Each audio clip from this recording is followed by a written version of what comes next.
What's up? This is Branson of Not a Toy, and I'm here with Rob from Front Row Live.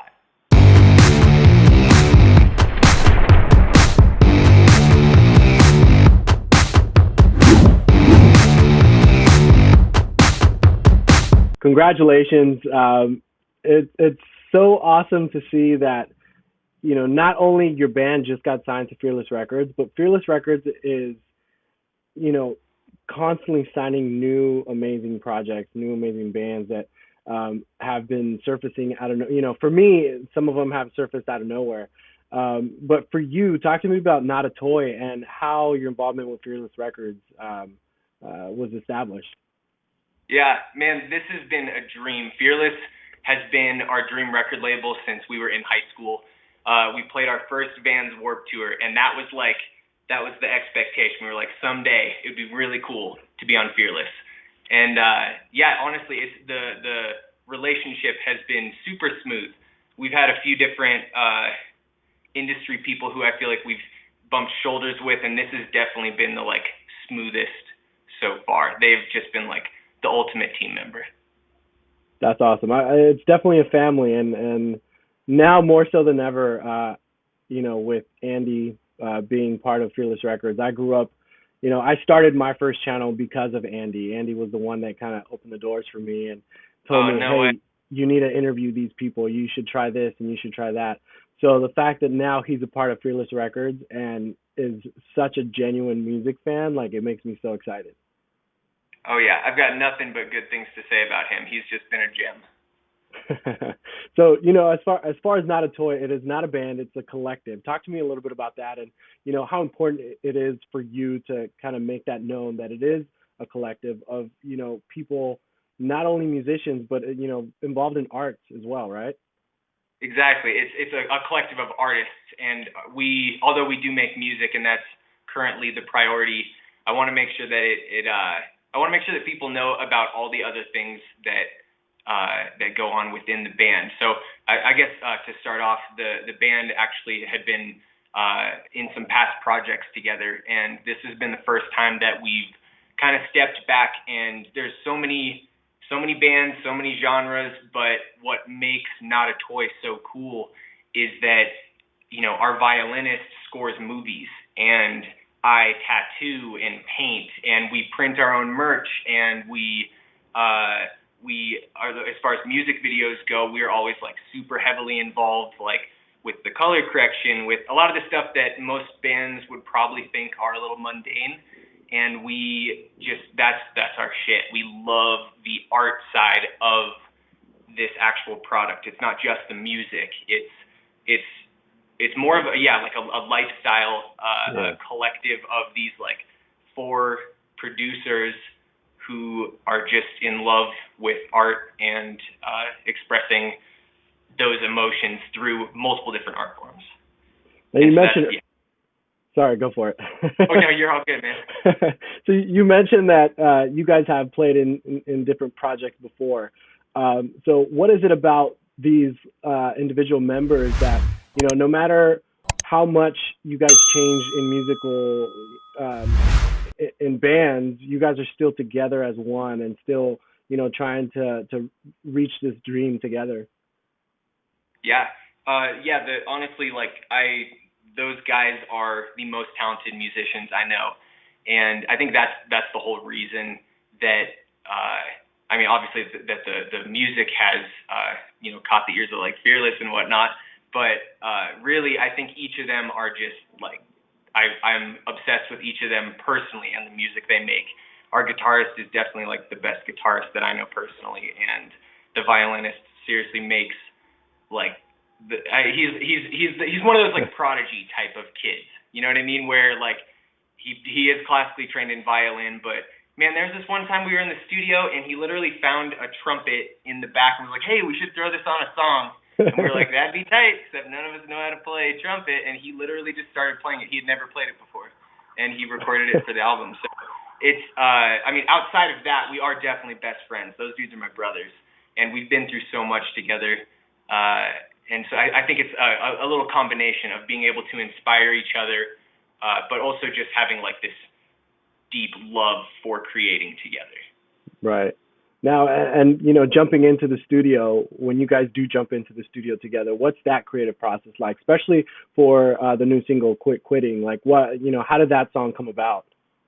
Yeah, this album has actually been a lot of us learning how to produce, because in the past, when we were just learning music, we would always go into a studio and they'd record it for us. And this was kind of the first time that we sat all of us together, and my basement's unfinished, and so there's scribbles all over the wall of I think we made like 100 songs for this album, cut it down to 13 that we recorded, and then actually only went with 7 of them to be on this album. So literally it is like cut from hundreds of songs being scribbled downstairs, and Quit Quitting was at the peak of this like inner turmoil that we were all feeling, where we were excited to make music. We were excited that we just got signed, and we hadn't put out any songs with Fearless yet, and we were still a little on edge as far as like what exactly the band's end goal was. And like, the first 2 lyrics in the song are, "What if I quit?"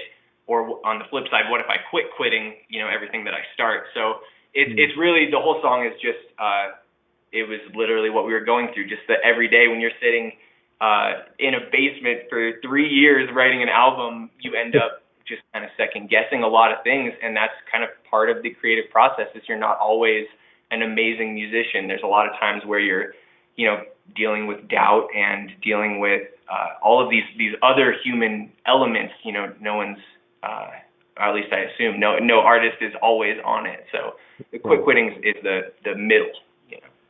So while taking all this time to kind of create this, like, aside from all the not so negative, but like the struggles, I guess, what did you, coming out of this, like, how do you feel you became a better singer, a better piano player, a better musician in general?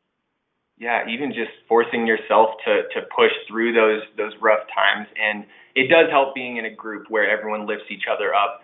And we've each gone through a lot during this album process. But I feel a lot stronger about the band now, where I have no doubt, like, we've already started writing the next album. And it's like, I think this first one has been us kind of figuring out how exactly that works when we're recording the music ourselves. And we came up with some really dope, like, creative shit, but now I think we've dialed it in.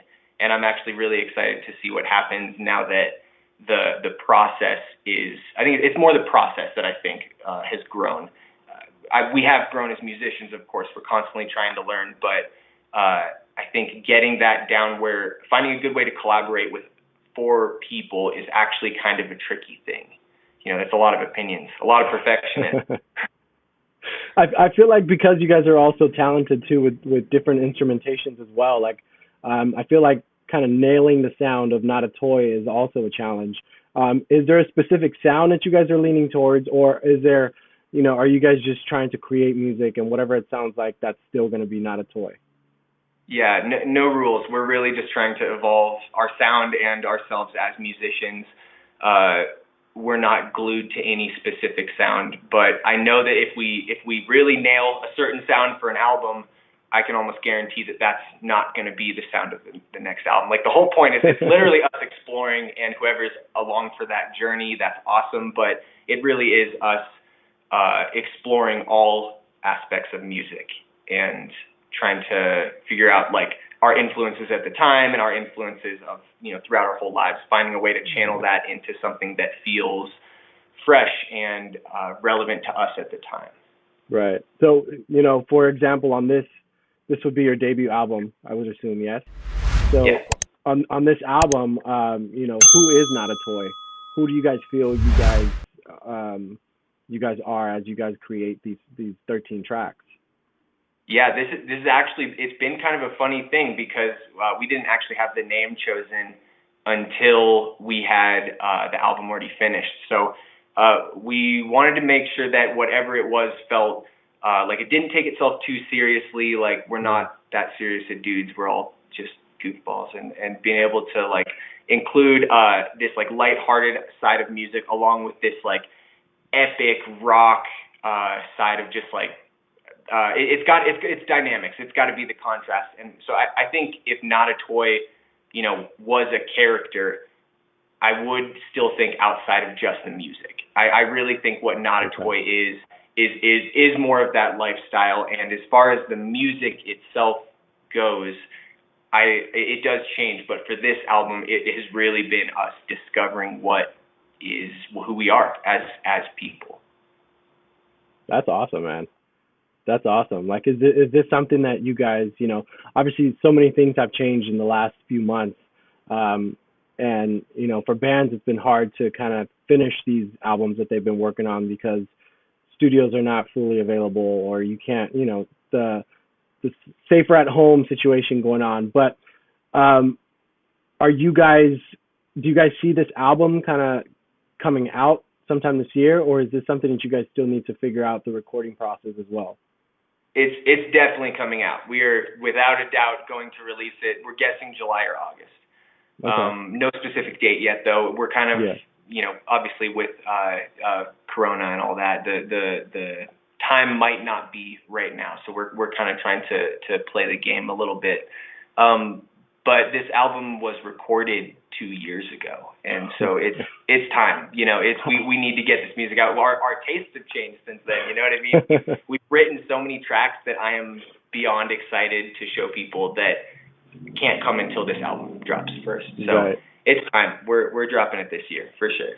When was Quit Quitting written? Was this written around the same time as the album, or was this like a newer track? No, Quit Quitting. It was probably like 2.5 years ago. Yeah. Which is kind of crazy that's like that much time has passed. But yeah, no, there's all the songs on this album were recorded at least a year and a half ago. Okay. So we've been sitting on it for a minute. I don't know how you guys do that. That's insane. I would go crazy. It's really hard. You get so excited to release it, and then you end up sitting on it for a year. There's so many little dynamics within labels, just with PR and marketing and branding and all that. So I get why we have to wait, but we are definitely impatiently waiting. Well, I mean, the release of Quit Quitting was awesome. So the video was awesome. The single's awesome. So if you're going to continue releasing music like that, the wait is definitely worth it. So, aside from that, what's next for you guys right now? Oh man. So obviously the album, but outside of the album, we've got some really big plans that, a little bit outside of music. Of course, music's a big thing, and we'll be dropping hopefully a couple singles after the album as well. So, but the thing that I'm most excited about is I really want to host an art show. And I know that sounds kind of funny, but I just want, there's so many cool artists that we've bumped into, even through tattooing and painting, just other artists that you end up collaborating with and meeting. And I'm so excited to find a way to work with all of them. So I think that's probably what I'm most excited for is like the collaboration element of, I think an art show would be a cool way to do it, and we've started moving on it, but nothing's concrete yet. We want to make sure we get the right set of artists, and there's just so many young, talented, unknown artists, and it's insane. It blows my mind. I'm like, I want to get a chance to meet and work with and raise up the next generation of artists. Right. I mean, that would be a dope idea for an album release party. Yeah, exactly. Which I'm still battling a little bit with how much it has to overlap with music, because obviously we are first and foremost a band, but each of us in our personal lives have so many other artistic interests. So it would be really cool for even just a single release, or doing a fashion show to release a merch line, or instead of just doing normal editorial in a magazine, instead of that, finding a way to work with there's this awesome sculptor who does these miniature sculptures, and you know what I mean, just finding ways to interact with all different mediums of art is what makes me the most excited. I think Fearless is going to have to dedicate a team just for Not a Toy. Literally, I know.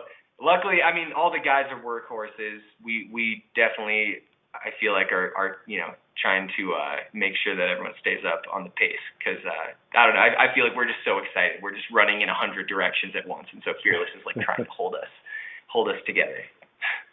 That's awesome, dude. Well, congratulations with that. I definitely can't wait for the album and for all your your plans to kind of come to fruition.